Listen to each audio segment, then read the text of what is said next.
Assalamualaikum warahmatullahi wabarakatuh. Selamat pagi teman-teman. Kami dari kelompok 2 akan mempresentasikan chapter 12 mengenai subcultures and consumer behavior. Berikut adalah jajaran kelompok kami. Yang pertama ada Jason, ada saya, Faiz Ismail, ada Jeremia, ada Fawas, dan ada Wina. Berikut materi pembahasan yang akan kita bahas dalam presentasi kali ini. Kita langsung saja ke LO12.1 mengenai subculture. Jadi subculture itu merupakan kebiasaan, nilai, ataupun budaya yang dianut oleh sekelompok masyarakat yang berbeda dari budaya induk mereka.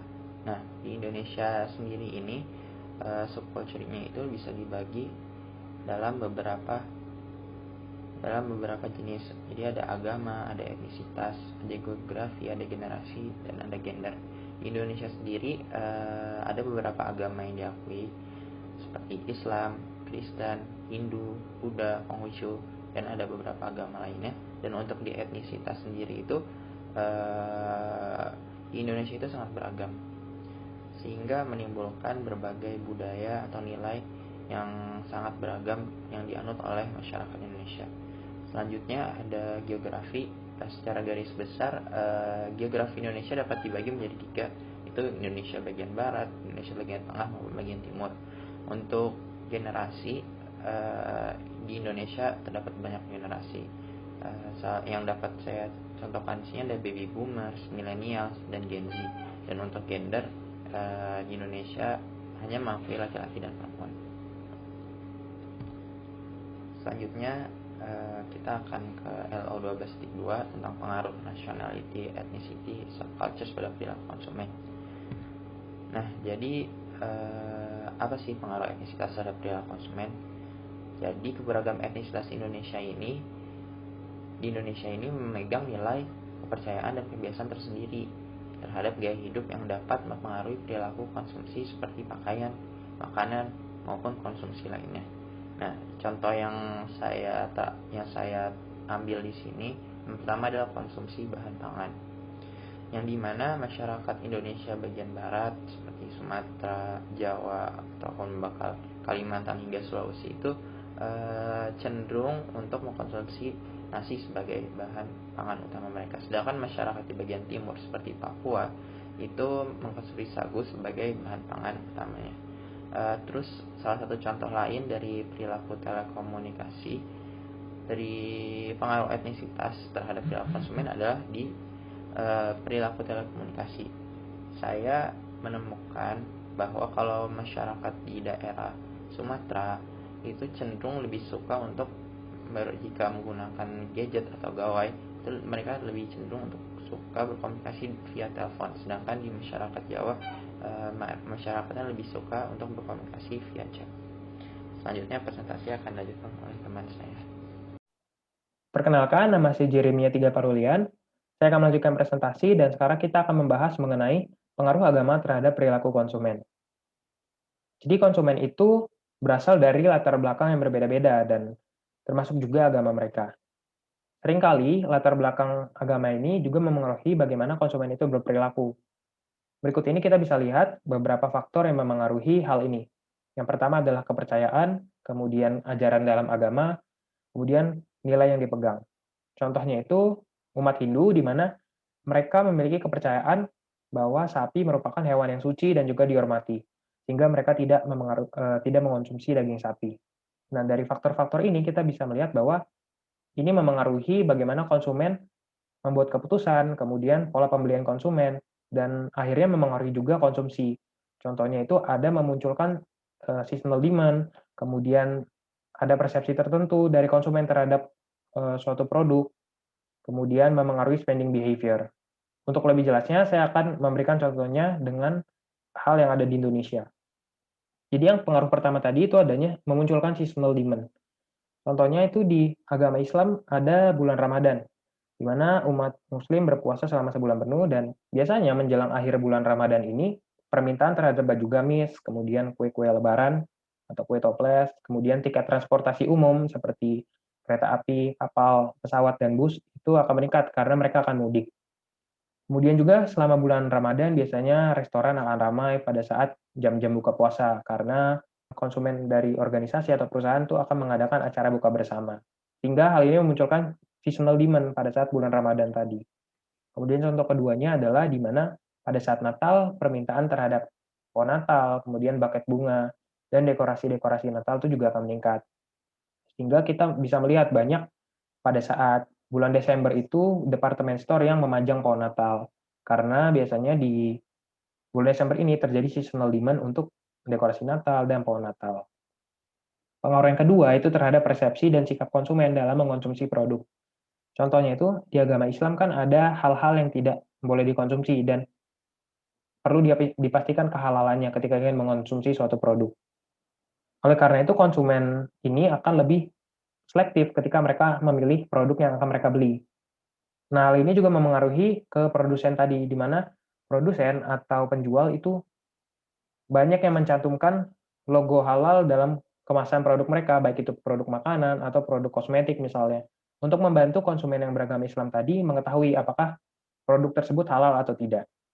Kemudian contoh keduanya adalah umat Hindu tadi, di mana mereka tidak mengonsumsi daging sapi, sehingga secara tradisional orang Hindu itu merupakan vegetarian, kemudian untuk daging mereka lebih banyak mengonsumsi daging ikan. Ketiga yaitu pengaruh tadi, pengaruhnya terhadap spending behavior atau bagaimana konsumen mengeluarkan pendapatannya. Kita bisa lihat contohnya itu pada saat Natal, biasanya karena dianggap sebagai masa sukacita, maka konsumen akan membeli hadiah. Konsumen yang beragama Kristen atau mungkin Katolik itu akan membeli hadiah yang akan diberikan untuk kerabat mereka atau keluarga mereka. Sehingga biasanya saat masa Natal ini, pengeluaran mereka akan meningkat untuk membeli hadiah tadi. Kemudian contoh kedua yaitu pada saat Idul Adha, konsumen yang beragama Islam sebagian tuh mengalokasikan pengeluaran mereka untuk membeli hewan kurban seperti sapi dan juga kambing untuk merayakan Idul Adha ini dan juga untuk berbagi kepada sesama mereka. Selanjutnya kita akan membahas mengenai pengaruh usia dan generasi pada perilaku konsumen. Jadi generasi itu terus berkembang tentunya dari zaman ke zaman dan biasanya perkembangan generasi ini dipengaruhi oleh perkembangan teknologi dan kita bisa lihat generasi kita tentunya berbeda dengan generasi orang tua kita, kemudian generasi kakek nenek kita dalam hal karakteristik dan juga pola konsumsi. Nah, sekarang kita akan membahas mengenai generasi Z, yaitu generasi yang lahir mulai dari tahun 1997 sampai sekarang. Jadi karakteristiknya itu yang pertama, karena masa-masa 1997-an sampai sekarang ini merupakan masa di mana teknologi terus berkembang, maka generasi Z ini mereka memperoleh exposure yang besar terhadap teknologi. Hal ini juga menyebabkan frekuensi penggunaan generasi Z terhadap media komunikasi dan teknologi itu sangat tinggi. Dan ketiga itu, generasi Z ini memiliki lingkaran sosial dari berbagai latar belakang. Karena tadi pengaruh teknologi dan pengaruh globalisasi, maka semakin mudah bagi generasi Z ini untuk berinteraksi dengan orang-orang dari berbagai belahan di dunia. Termasuk juga orang-orang yang dari berbagai latar belakang, sehingga lingkaran sosial atau pertemanannya lebih diverse. Kemudian, generasi Z ini untuk hal market bisa dikategorikan menjadi dua, di mana yang pertama adalah teens, yaitu konsumen yang berusia 13-17 tahun, dan konsumen teens ini dalam pengambilan keputusan ketika mereka ingin membeli suatu barang, itu lebih independen, dan tidak bergantung lagi kepada orang tua mereka. Sementara yang kategori kedua itu twins, konsumen yang berusia 8-12 tahun, itu mereka dalam mengambil keputusan ketika ingin membeli suatu produk, lebih masih bergantung kepada orang tua mereka. Mungkin ini juga dikarenakan mereka belum memiliki penghasilan sendiri, sehingga konsumsinya masih dipengaruhi oleh orang tua. Kemudian perilaku konsumsi dari generasi Z ini, yang pertama mereka lebih suka atau lebih sering melakukan pembelian secara langsung dengan melalui media sosial. Contohnya itu bisa kita lihat di mana semakin berkembangnya platform-platform e-commerce, kemudian juga sekarang media sosial seperti Instagram itu konsumen bisa membeli produk secara langsung. Selanjutnya yang kedua itu konsumen generasi Z ini mereka lebih aktif beropini di media sosial terkait dengan produk dan juga konsumsi. Contohnya itu banyak konsumen yang sekarang terutama generasi Z membuat video YouTube misalnya untuk mereview suatu produk, kemudian banyak juga konsumen yang berkomentar di kolom media sosial suatu brand terkait dengan kualitas produk tersebut. Kemudian juga banyak yang memberikan review di kolom review yang ada di platform e-commerce contohnya. Kemudian ketiga, mereka tertarik dengan produk yang berhubungan dengan inovasi teknologi seperti gadget, kemudian laptop gaming, dan sebagainya. Lalu bagaimana strategi marketing yang tepat untuk menarik minat generasi Z ini? Yang pertama yaitu melakukan promosi melalui media sosial. Jadi karena tadi salah satu karakteristiknya generasi Z ini adalah mereka memiliki frekuensi yang tinggi dalam menggunakan media sosial, maka sangat tepat ketika perusahaan atau brand melakukan promosi melalui media sosial, karena akan lebih mudah menjangkau mereka. Kemudian yang kedua, itu menyesuaikan iklan atau pesan dengan target konsumen. Jadi salah satu strategi yang efektif di era sekarang ini adalah membuat targeted ads atau iklan yang disesuaikan dengan konsumen. Makanya mungkin contohnya kita lihat tuh kalau kita pakai Shopee itu kan bisa saja kolom rekomendasi kita berbeda dengan kolom rekomendasi yang ada di aplikasi Shopee teman kita. Hal ini dikarenakan rekomendasi atau promosi tadi disesuaikan dengan perilaku konsumen ketika menggunakan aplikasi Shopee. Contohnya mungkin ketika kita sering membeli gadget atau mungkin baju, maka kolom rekomendasi di aplikasi Shopee kita yang akan muncul adalah produk-produk pakaian atau mungkin produk-produk elektronik seperti HP. Kemudian ketiga itu menggunakan user generated content atau melibatkan konsumen dalam melakukan promosi. Contohnya itu banyak sekarang perusahaan atau brand yang mengadakan giveaway atau quiz atau challenge di Instagram untuk mempromosikan produk mereka. Hal ini tentunya akan bermanfaat untuk meningkatkan awareness terhadap produk mereka, kemudian juga meningkatkan customer experience, di mana konsumen akan lebih tertarik gitu, karena mereka dilibatkan secara langsung terhadap promosi ini. Baik, sekian presentasi dari saya, materi selanjutnya akan dilanjutkan oleh teman saya. Terima kasih. Halo semuanya, nama saya Muhammad Fauzi Waharin dan saya akan melanjutkan presentasi sebelumnya dari teman saya. Dan kita masuk sekarang ke generational subcultures yang generasi milenial.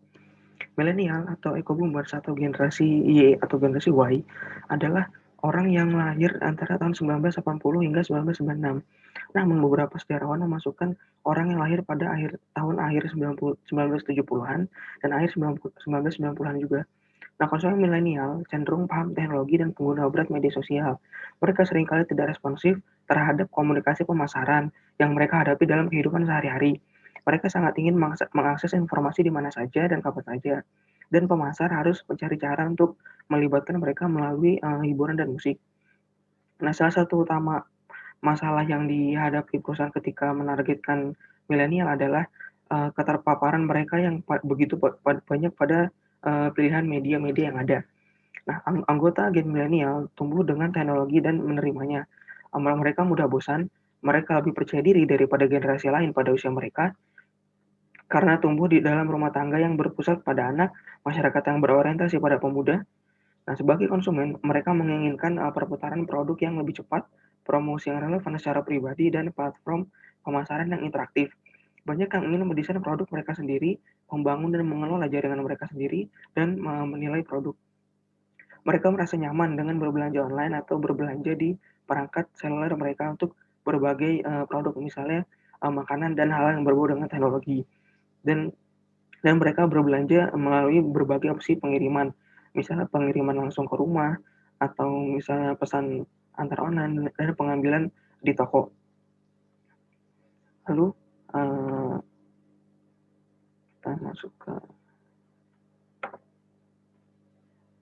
kita masuk ke halaman yang kedua. Nah, milenial adalah pengguna ponsel dan pesan teks terbesar.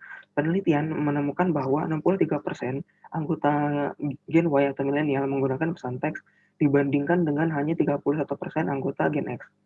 Di pasar ponsel saat ini, 76% dari usia 15 hingga 19 tahun dan 90% konsumen berusia sekitar awal 20-an. Menggunakan pesan teks, nada dering, dan permainan secara teratur. Sebaliknya, hanya 18% pengguna ponsel yang berusia 40-an dan 13% berusia 50-an yang menggunakan fitur tersebut secara teratur. Gen Y tidak menanggapi pemasaran dengan cara yang sama seperti yang dilakukan oleh orang tua mereka, dan cara paling efektif untuk menjangkau mereka adalah melalui pesan online. Nah, salah satu contohnya itu gambar di samping ini, yaitu iklan Grab Indonesia yang berjudul Bisalah Ramadan Lancar Jaya bareng Grab, yang dibintangi oleh Iqbal Ramadan yang menjadi ikon anak muda sekarang, Sofia Lacuba yang meskipun sudah menginjak hampir kepala 5, tapi terlihat masih sangat bugar, dan Indra Warkop yang menjadi salah satu ikon komedi Indonesia, dan Kak Seto yang meskipun berapapun usianya tetap masih dipanggil Kak. Nah, penggunaan bahasa yang tidak formal dalam iklan Grab ini menjadi salah satu ketertarikan bagi kaum milenial karena lebih dekat dengan kehidupan mereka sehari-hari. Nah, lalu dari segi media, milenial tergolong menonton konten tanpa layanan kabel atau satelit karena mengandalkan video streaming internet, contohnya video.com. Nah, hampir seperlima orang dewasa muda tidak berlangganan layanan kabel atau satelit. Namun, disarankan agar mereka dapat terhubung ke kabel ketika mereka memulai sebuah keluarga. Nah, mereka cenderung menerima TV kabel jika mereka memiliki anak dibandingkan jika mereka tidak memiliki anak. Nah, selain itu, apakah mereka akhirnya terhubung dengan kabel tergantung di mana mereka tinggal juga. Jika mereka tinggal di lokasi pedesaan, mereka cenderung mendapatkan TV kabel. Jika seorang milenial yang tinggal di daerah perkotaan dan memiliki pendidikan perguruan tinggi dan dengan pekerjaan gaji tinggi, konsumen ini cenderung lebih untuk menonton TV streaming melalui internet seperti video.com yang tadi saya beri contoh. Selain itu, kaum milenial bisa saja dipaksa untuk menonton iklan di media jika mereka mendapatkan konten tersebut secara gratis. Nah, contohnya iklan-iklan di Spotify yang kalau misalnya kita belum berlangganan secara premium kan akan ada iklan di Spotify tersebut. Nah, ini bagus untuk pemasar yang ingin milenial melihat dan mendengar iklan mereka.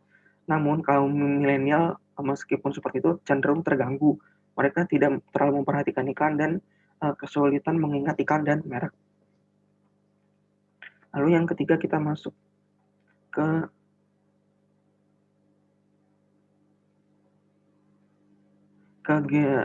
segmen 6 segmen milenial. Seorang peneliti mengidentifikasi 6 segmen milenial. Yang pertama itu hipenials, yaitu mereka percaya bahwa mereka dapat berdampak pada dunia dan membuatnya menjadi lebih baik. Mereka sadar apa yang terjadi secara global, memberi untuk amal, dan mencari informasi secara teratur. Meski membaca konten media sosial, kaum hipenials ini tidak memproduksi konten tersebut. Yang kedua adalah millennial moms. Mereka senang bepergian, menjadi bugar, dan memperlakukan anak mereka sebagai mana mereka diperlakukan atau dimanjakan. Mereka percaya diri, sangat berorientasi pada keluarga, dan mahir dalam teknologi.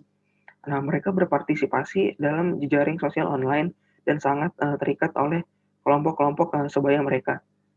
Nah, lalu ada anti milenial. Nah, mereka yang sangat peduli dengan bisnis dan keluarga mereka dan menghindari norma-norma Gen Y. Nah, mereka tidak membeli produk ramah lingkungan seperti kebanyakan generasi milenial. Nah, mereka mencari kenyamanan alih-alih mencari perubahan. Sedangkan sebagian besar generasi milenial melakukan aktivitas berbeda untuk membuat hidup lebih menarik. Lalu ada gadget gurus. Nah, mereka selalu mencari gadget besar berikutnya, biasanya dari Apple, dan akan antri untuk mendapatkannya terlebih dahulu. Mereka sangat egois, berjiwa bebas, dan santai. Mereka sering membuat konten online dan aktif di media sosial, satunya dengan tweet terus-menerus. Nah, gadget gurus didominasi oleh laki-laki dan lajang atau tidak mempunyai pasangan karena mereka bisa dapat hidup di dunia sendiri. Lalu ada clean and green millennials. Nah, mereka menjaga diri mereka sendiri dan mendukung orang lain. Mereka didorong oleh penyebab sosial, masalah lingkungan, ekologi, filantropi, dan pandangan positif tentang kehidupan. Lalu yang keenam, yang terakhir adalah old school millennials. Mereka tidak mengadopsi banyak ritual khas Gen Y atau Gen milenial, seperti memperbarui halaman Facebook mereka saat makan, atau kalau sekarang memperbarui, kalau misalnya sekarang posting story pas lagi di restoran gitu. Mereka lebih suka bertemu orang secara langsung daripada melalui online atau melalui teks, dan lebih suka membaca dari buku daripada melalui blog. Mereka mandiri, dan sebagian besar mereka menginginkan mentor dan feedback yang konstan dari mentor mereka. Lalu kita masuk ke Gen X, ke Generation X. Nah, Generation X atau Xers adalah terdiri dari individu yang lahir antara tahun 1965 hingga tahun 1979.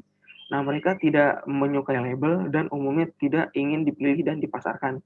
Tidak seperti orang tua mereka, para baby boomer, mereka tidak terburu-buru untuk menikah, memulai sebuah keluarga, atau bekerja dengan jam kerja yang berlebihan untuk mendapatkan gaji tinggi.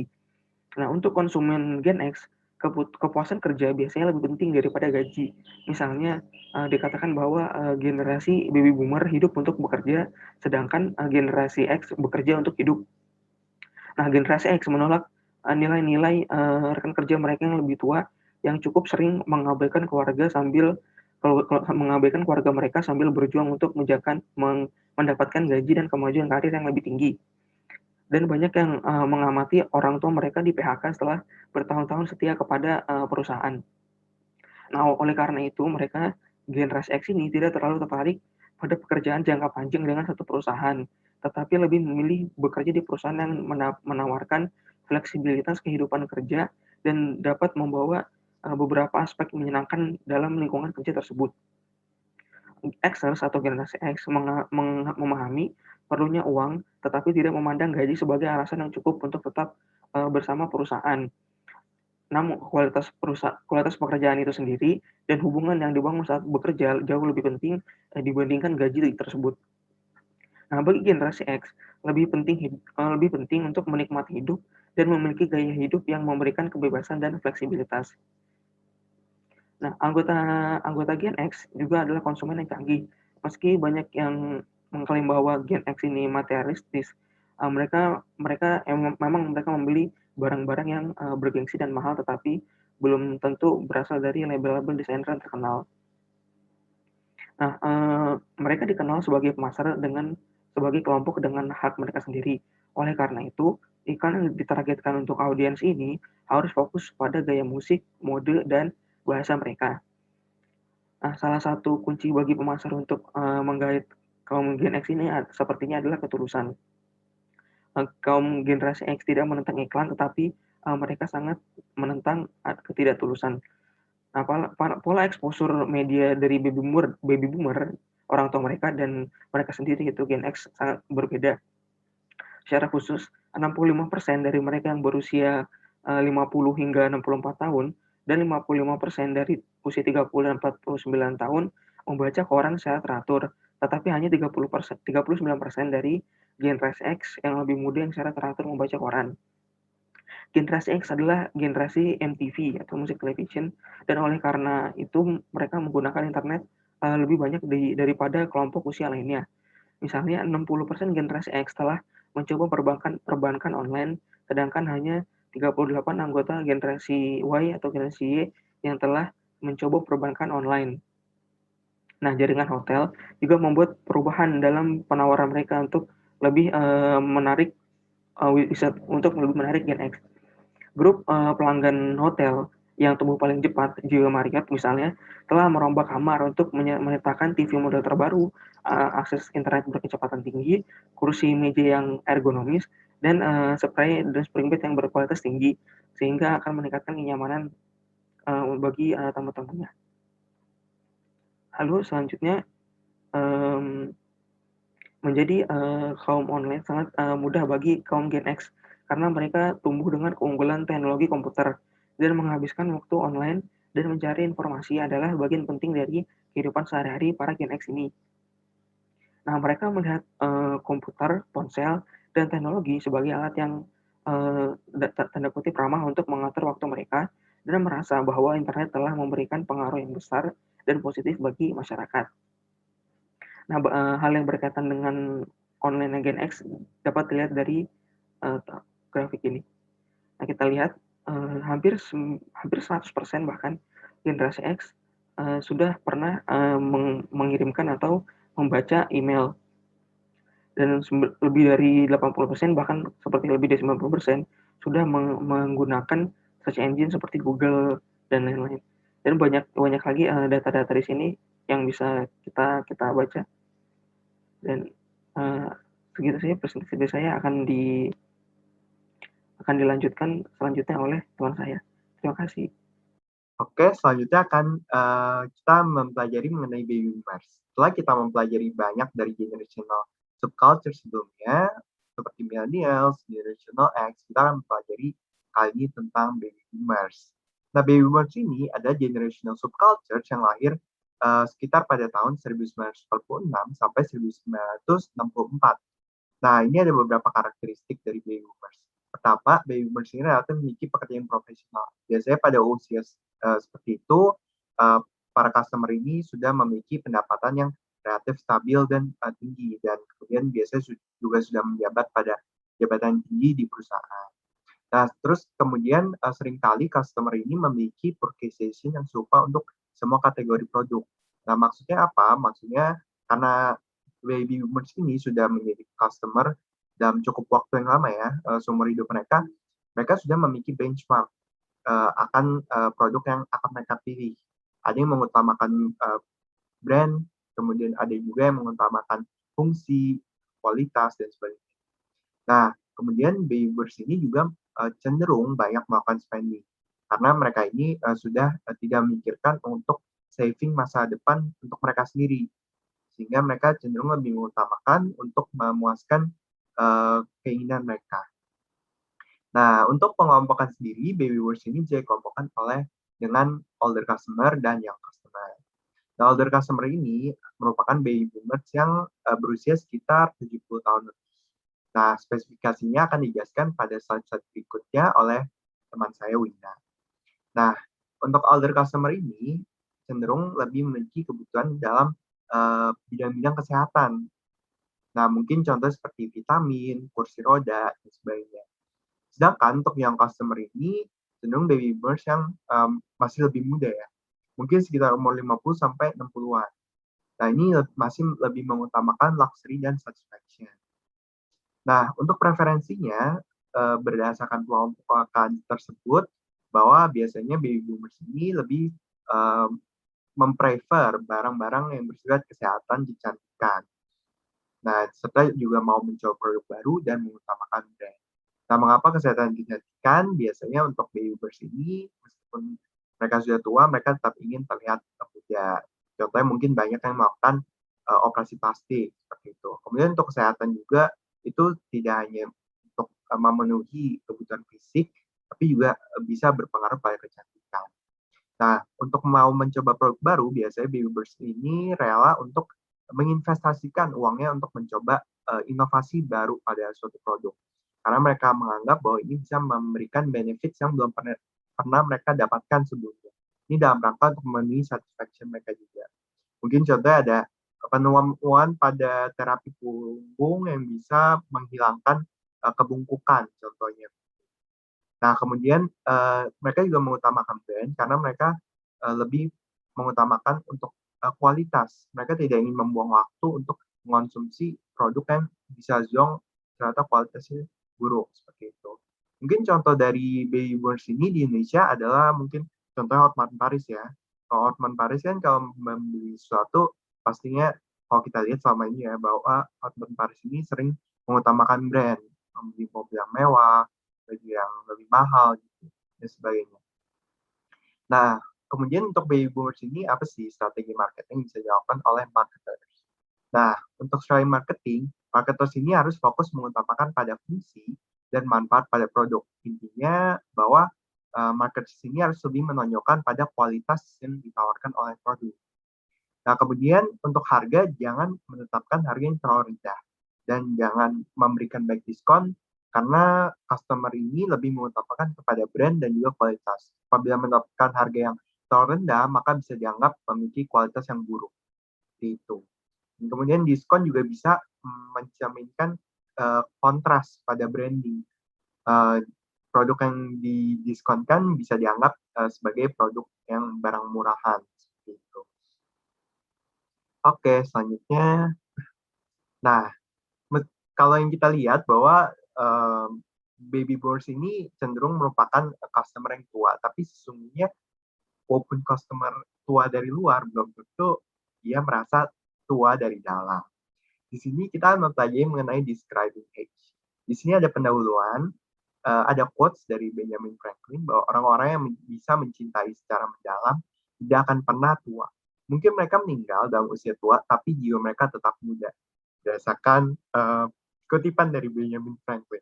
Nah, Benjamin Franklin ini sebenarnya menjelaskan apa sih? Benjamin Franklin ini menjelaskan mengenai cognitive age.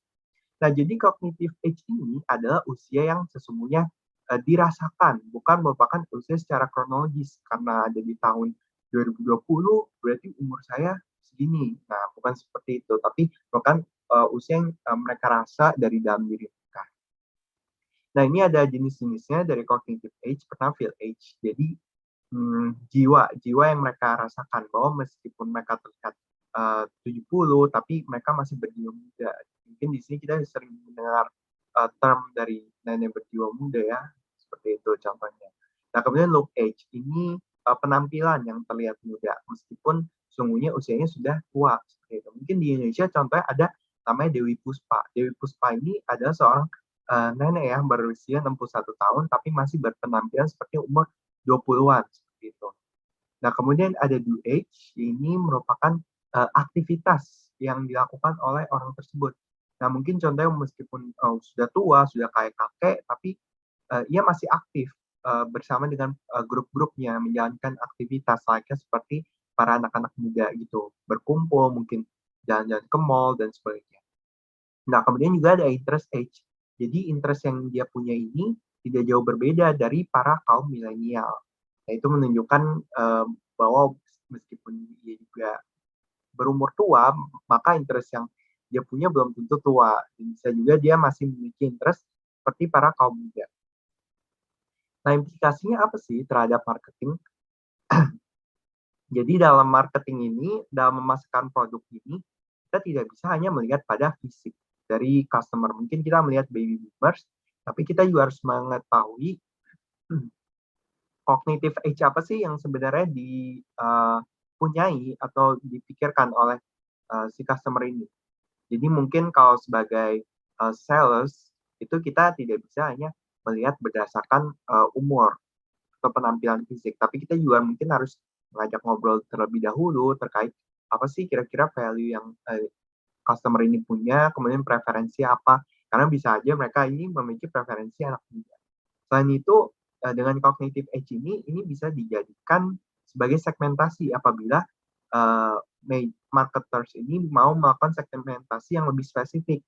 Tidak hanya berdasarkan generational, tapi ternyata baby boomers sendiri bisa disegmentasikan berdasarkan cognitive age, merasa muda, sama yang masih tetap merasa tua. Contohnya seperti itu. Nah, untuk kemudian kita akan mempelajari terkait segmentasi dan juga targeting yang akan dijelaskan oleh teman saya, yaitu Wina.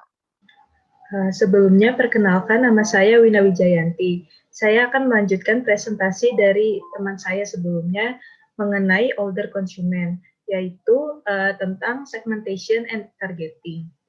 Nah, konsumen yang lebih tua itu sebenarnya bukanlah kelompok subkultur yang homogen. Para ahli gerontologi itu telah menentukan bahwa sebenarnya lansia itu cenderung lebih beragam dalam hal minat, pendapat, dan juga tindakan daripada segmen lain dari populasi orang dewasa.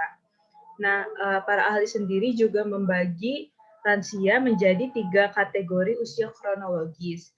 Yang pertama itu ada the young old, yaitu mereka yang berusia 65 sampai 74 tahun. Lalu yang kedua ada the old, yaitu mereka yang berusia 75 sampai 84 tahun.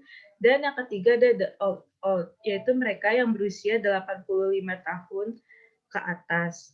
Nah, sebuah studi tentang orientasi kualitas hidup konsumen lansia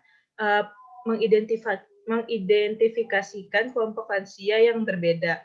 Nah, mereka menamai kelompok itu dengan lansia zaman baru. Nah, lansia zaman baru atau lansia new age ini sebenarnya adalah individu yang merasa, berpikir, dan juga bertindak sesuai dengan usia kognitif yang lebih muda daripada usia kronologisnya. Nah, mereka cenderung lebih percaya diri dalam membuat suatu keputusan konsumen dan juga memandang diri mereka sebagai konsumen yang lebih berpengetahuan dan juga waspada. Mereka mencari pengalaman dan juga tantangan baru. Mereka sangat puas dan nyaman secara finansial. Nah, bagi para pemasar, penemuan ini tuh sangat penting karena hal ini menunjukkan bahwa penggunaan usia secara kognitif itu ternyata lebih penting daripada kronologisnya ketika ingin menargetkan konsumen yang lebih tua. Nah, biasanya itu konsumen yang lebih tua itu cenderung lebih terbuka dalam menerima berbagai pemasaran produk. Tetapi tentu saja hanya untuk jenis produk dan layanan yang tepat dan menggunakan presentasi iklan yang tepat pula. Nah, namun yang seringkali menjadi permasalahan itu adalah bahwa biasanya profesional periklanan atau mereka yang sering membuat iklan itu biasanya berusia 20-an atau 30-an tahun dan mereka tuh cenderung lebih memiliki sedikit pemahaman atau empati terhadap konsumen yang lebih tua. Nah, sebuah penelitian juga pernah menyebutkan bahwa lansia itu sebenarnya lebih menyukai iklan dengan pendekatan emotional appeals. Dan untuk beberapa jenis produk atau layanan juga, manula atau lansia seringkali menunjukkan kebiasaan berbelanja yang berbeda dari konsumen yang lebih muda umumnya. Nah, contohnya itu misalnya seperti orang yang lebih tua cenderung lebih loyal dalam berbelanja di toko atau supermarket. Nah, salah satu faktor yang menyebabkan ini misalnya adalah jarak. Nah, jarak ini seringkali menjadi faktor dalam berbelanja seorang lansia karena berkaitan dengan kesehatan mereka.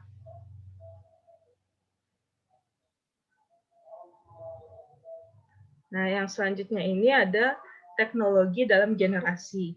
Meskipun banyak orang seringkali menganggap bahwa lansia itu kebanyakan memakai handphone yang jadul atau sudah lama. Namun pada kenyataannya itu stereotip ini tuh belum tentu benar. Dengan memiliki komputer ataupun juga teknologi modern, hal ini tuh bisa memberdayakan konsumen yang lebih tua dan memungkinkan mereka untuk mendapatkan kembali kendali yang hilang karena kemunduran fisik atau sosial di dalam hidup mereka. Nah, misalnya itu seperti dengan adanya teknologi ini, mereka bisa berkomunikasi dengan mudah dengan kerabat, keluarga, ataupun teman-teman lama mereka, serta mendapatkan berita atau informasi secara real time dan juga lebih efektif dan efisien. Nah, menurut penelitian itu, ada hubungan antara jumlah waktu yang dihabiskan orang yang lebih tua di internet dan juga tingkat mobilitasnya di luar rumah.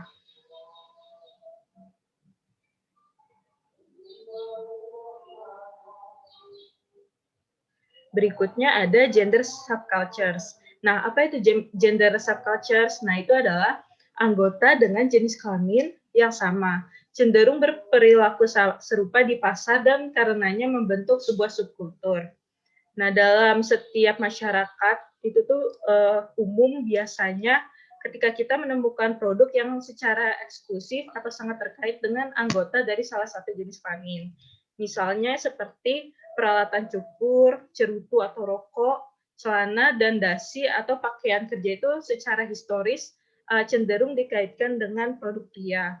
Sebaliknya gelang, semprotan rambut, pengering rambut, kosmetik, dan juga parfum itu umumnya dianggap identik dengan produk feminim. Nah, untuk sebagian besar produk ini, hubungan peran gender telah berkurang atau hilang dari waktu ke waktu. Nah, kalau di dalam buku itu, contohnya misalnya wanita yang secara historis menjadi pasar utama sebuah produk vitamin, sekarang ini justru malah semakin banyak pria yang menjadi sasaran produk vitamin. Dan tentunya vitamin ini diformulasikan khusus untuk pria. Salah satu contoh lainnya itu adalah produk kecantikan atau perawatan kulit. Terus ada juga make up yang biasanya tuh cenderung diidentikan dengan wanita. Namun sekarang ini banyak pria yang memakai produk kecantikan ini bahkan menjadi salah satu model dalam periklanan.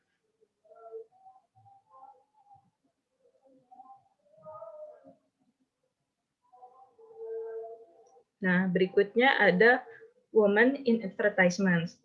Nah, banyak wanita merasa bahwa media dan juga iklan menciptakan harapan akan kecantikan yang tidak pernah bisa dicapai oleh kebanyakan wanita. Nah, akibatnya mereka itu menginginkan definisi kecantikan itu berubah.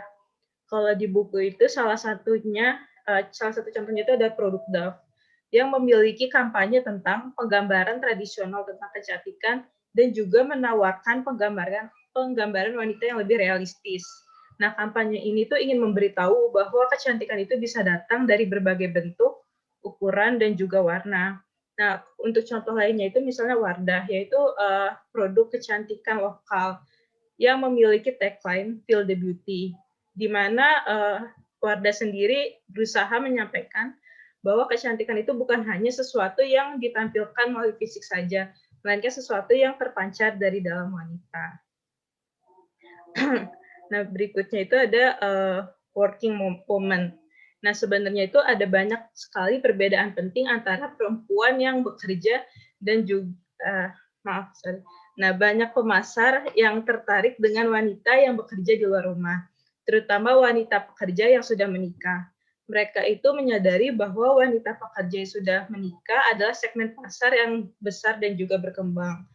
Nah, kebutuhan mereka ini pastinya berbeda dong dengan kebutuhan dengan wanita yang tidak bekerja di luar rumah. Nah, sejumlah penelitian sendiri juga telah membagi populasi wanita menjadi 4 bagian. Yang pertama ada stay-at-home woman housewife, yang kedua ada plan-to-work housewife, yang ketiga ada just a job working woman, dan yang keempat career-oriented working woman. Nah, untuk just a job working woman sendiri itu tentunya memiliki perbedaan dengan career-oriented working woman. Nah, perempuan yang biasanya hanya ingin bekerja, itu tuh biasanya alasan mereka bekerja adalah karena mereka ingin menghasilkan tambahan keuangan untuk keluarga mereka. Sedangkan wanita yang benar-benar berorientasi pada karir mereka itu cenderung didorong oleh kebutuhan untuk mencapai dan berhasil dalam karir yang mereka pilih. Jadi itu tuh emang berdasarkan keinginan dari dalam diri mereka. Nah, dengan lebih banyaknya wanita daripada sebelumnya yang lulus perguruan tinggi dan juga bergabung dengan dunia kerja, jumlah wanita yang berfokus pada karir telah mengalami peningkatan yang besar. Dan sekarang ini juga semakin banyak perempuan yang bekerja atau menempati posisi-posisi eksekutif di perusahaan.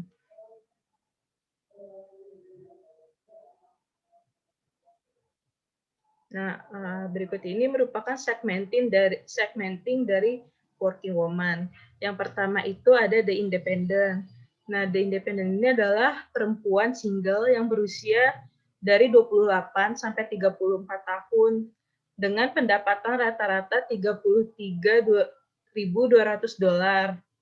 Nah, biasanya ini mereka pendidikannya itu college atau perkuliahan. Nah, terus mereka ini cenderung sibuk atau lebih menyukai dalam membangun karir mereka. Nah, karena itu mereka terkadang menempatkan pernikahan atau mempunyai anak di belakang karir mereka. Nah, yang berikutnya itu ada the mom achiever. Nah, ibu yang bekerja ini biasanya itu berusia 35 sampai dengan 45 tahun dengan pendapatan rata-rata $75.000. Nah, biasanya the mom achiever ini tuh mereka menerapkan pengetahuan profesional mereka dan juga etika mereka dalam menjadi seorang ibu. Nah, yang ketiga ini ada yang namanya the alpha goddess. Nah, wanita pekerja ini atau ibu yang bekerja ini merupakan mereka yang berusia 55 sampai dengan 64 tahun dengan rata-rata pendapatan $69.000. Nah, biasanya ini mereka tuh cenderung lebih terbuka atau lebih menerima teknologi baru seperti misalnya smartphone. Nah, mungkin sekian presentasi dari kelompok kami, kurang lebihnya mohon maaf. Selamat pagi, terima kasih.